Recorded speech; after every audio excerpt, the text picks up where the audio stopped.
මේ තියෙන්නේ මම කාපු රසම මසල්ස් මීට් රෙසිපි එක.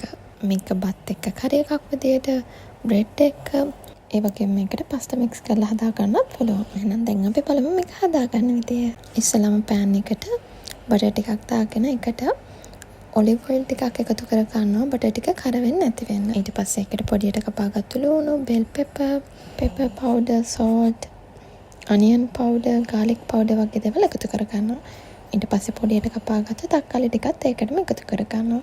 ඊළඟට මේ රෙසිපි එකේ විදිහට මේකට එකතු කර ගන්න ඕනේ ස්ටොක් වෝටර් එකක්. ඉතින් මම ගාව ස්ටොක් වෝටර් නැති හින්දා මම ඒ වෙනුවට ෆ්‍රෙෂ් මිල්ක් තමයි එකතු කරගත්තේ.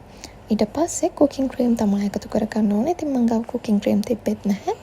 ඒ නිසා මම whipping cream ටිකක් එකතු කරගත්තා. ඊට පස්සේ මේකට paprika, coriander powder ටිකක් එකතු කරගෙන ටිකක් වෙලා හොඳට කුක් කරගන්නවා. ඊට පස්සේ මේකට fresh coriander leaves හරි parsley හරි තියෙනවා නම් එකතු කරගෙන මසල්ස් මීට් ටික එකතු කරගෙන ටික වෙලාවක් කුක් කරගන්න තමයි තියෙන්නේ.